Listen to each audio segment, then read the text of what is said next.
The story of the Persians begins in an interesting way. While many powerful kings were busy building empires, a new force was slowly becoming strong in the land of Iran. The first mentions of the Persians appear in ancient writings from the Assyrian Empire, where they were called Parswa. This community included many tribes, and among them were the Medians and Babylonians. Life under the Assyrians was tough for these groups. They were under tight control for a long time. But everything changed around 609 BC. At that time, many of these tribes started a huge revolt. This rebellion was powerful enough that it caused the mighty Assyrian Empire to collapse completely. After this period, a notable leader named Achaemenes emerged among the Persians. Though Achaemenes is a somewhat mysterious figure, he is credited with starting the line of kings known as the Achaemenids.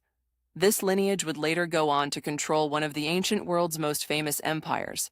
Among the Persian tribes, the Achaemenids were quite powerful, able to rule over smaller groups and gain more land over time. Yet, despite their power, they were under the rule of another dominant group called the Median Empire. The rise of the Achaemenids was a significant event in Persian history. Even while they were under Median control, they managed to strengthen their influence across Persian communities.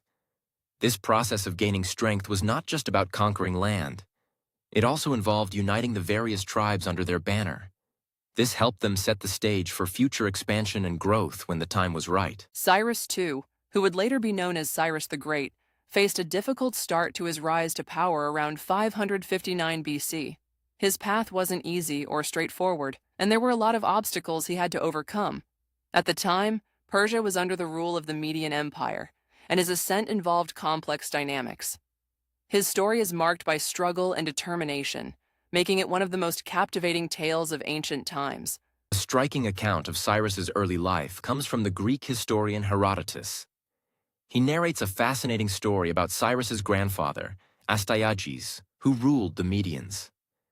Astyages had a dream that foretold Cyrus would become a great ruler and control all of Asia. In fear of losing power, Astyages ordered his newborn grandson to be taken to the mountains and left to die. However, fate had other plans for Cyrus.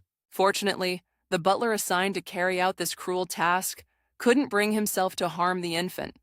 Instead of abandoning Cyrus, he handed him over to a shepherd who raised him as his own. As Cyrus grew older, he returned to Persia, revealing his true identity and gathering support from the people. This move showed his natural leadership skills and charisma, traits that would define his rule, leading to the dethroning of Astyages and gaining control over Persia. Once Cyrus rose to power, his ambitions led him to expand Persian control. The first major target was the Median Empire, which was conquered under his leadership. After these successful conquests, he continued his expansion, ensuring Persia's influence stretched further. However, the Greeks posed a significant threat to his growing empire. The dynamic between the Persians and Greeks would go on to shape much of the historical narrative we know today, as both sides sought to secure their territories. As we continue, let's look at the conditions that led to the Persian expansion. Around this time, Greek colonies in Anatolia began forming the Kingdom of Lydia. This kingdom opposed Persian control, which set the stage for conflict. Initially, the Greeks felt their cavalry was superior to the Persians. However, the Persians surprised them with their skilled archers on horseback and camels. The Persian tactic was effective, leading to their victory over the Greeks and the subsequent control of Lydia. This victory was a significant boost for the Persian Empire. As Cyrus's ambitions reached the Babylonian lands, he and his forces laid siege to Babylon by 539 BC. Upon capturing it, the Persians were actually welcomed by the Babylonians who had suffered under the rule of King Nabonidus. Cyrus was seen as a liberator, and one of his first major acts was the freeing of the Jewish captives in Babylon. Judea was then made an ally of Persia, providing a strategic advantage against Egyptian threats. Moreover, Cyrus was careful to build strong relationships with other influential groups, including the Phoenicians, known for their trade and sea navigation skills. His policies were marked by benevolence and respect for the cultures and religions within his empire. This approach allowed Cyrus to rule over a diverse range of societies peacefully. His reputation as a fair ruler helped him secure his territory and maintain stability. The open relationships forged by the Persians with various groups became a hallmark of Cyrus's rule. Cyrus's governance was characterized by tolerance and a focus on justice, which made him stand out among ancient rulers. Under his leadership, the Persian Empire not only expanded in size, but also in harmony with the peoples it conquered. His legacy was defined by the balance he managed to maintain between power and diplomacy. It's fascinating to see how Persian policies under Cyrus created a sense of unity among different cultures and made the empire both vast and cohesive. These policies set a gold standard in ancient governance. One of the most remarkable artifacts from ancient Persia is the Cyrus cylinder. This piece of clay is not just an artifact, it is considered by many as the first declaration of human rights in history. Carved with neat, cuneiform script, it holds a decree from Cyrus the Great, which set new standards for the treatment of the conquered peoples and established principles that were ahead of its time. In the decree, Cyrus declared the abolition of slavery, which was an extraordinary and revolutionary concept in the ancient world. This act of banning the trade of men and women as slaves in the domains of his empire marked a profound transition in society's values. The cultural significance of this decree is immense as it introduced ideas of equality and freedom that would influence many civilizations in the future. Under the rule of Cyrus, the Persian Empire thrived with diverse cultures living in harmony, largely because of his policies of tolerance and respect. His leadership style was one of care and inclusion, earning him the title of the Shepherd King. Cyrus's understanding of governance allowed different cultures to maintain their traditions while integrating into the empire, creating lasting peace and prosperity. Cyrus the Great's life came to an end in December 530 BC. Although details about his death remain unclear, it's believed he succumbed to injuries in battle against nomadic tribes, a fitting end for a warrior king.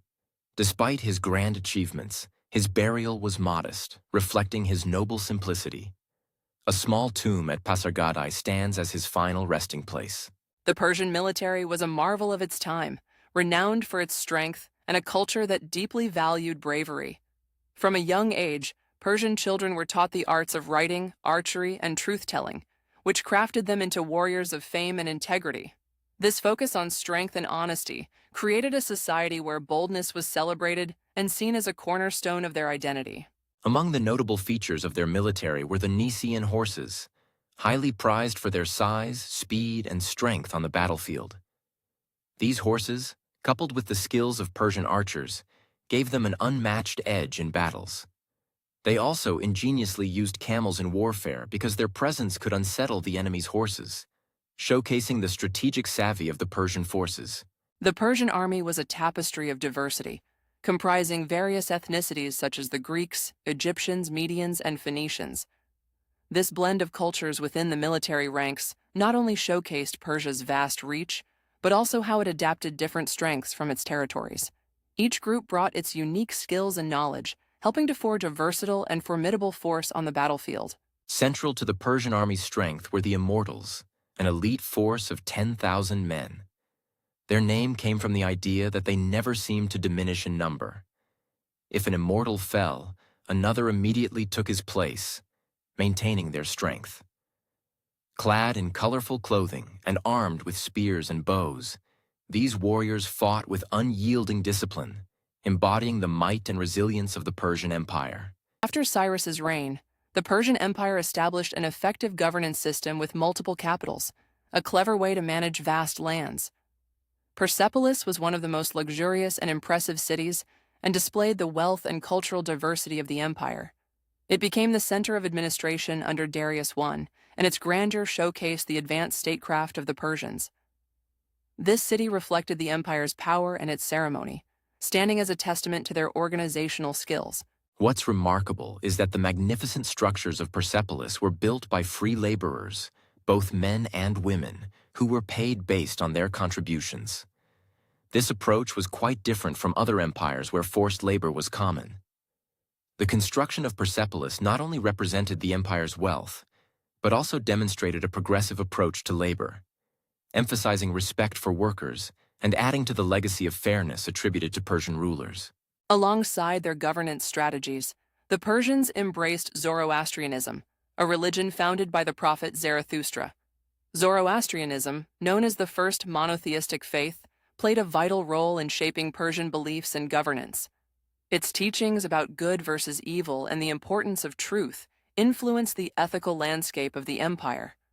The ideas of divine judgment and moral responsibility found in Zoroastrianism became central to Persian society's values. Zoroastrianism laid the foundation for concepts like paradise and hell, aspects which had a lasting impact beyond Persia, influencing other major religions. Its belief in a single god was groundbreaking and still has followers today in parts of Iran and India. The religion not only shaped the moral code of the Persians, but also created a sense of unity and identity that further strengthened their empire. This spiritual aspect was just as important as their political and military achievements. By 499 BC, the Persian Empire had grown vast, covering a large portion of the known world. Yet with its size came challenges, especially in dealing with the determined Greek city-states that were fiercely protective of their freedom. Greek resistance was a formidable obstacle, as they were known for their disciplined warriors and strategic minds, making them a challenging opponent for any empire looking to expand further. King Darius I, a notable Persian leader, was determined to bring Greece under Persian control. His ambition was to conquer the Greek lands, but crossing into Europe posed logistical challenges. To solve this, he devised an ingenious plan. Darius ordered the construction of a bridge of ships over the Bosphorus Strait, allowing his massive army to cross into Europe swiftly, displaying both ingenuity and determination in his quest. After Darius's reign, his son Xerxes I took up the mantle to fulfill his father's vision. The clash known as the Median Wars highlighted the intense rivalry between the Persians and Greeks. Key battles like Thermopylae and Salamis tested Xerxes' strategies and leadership.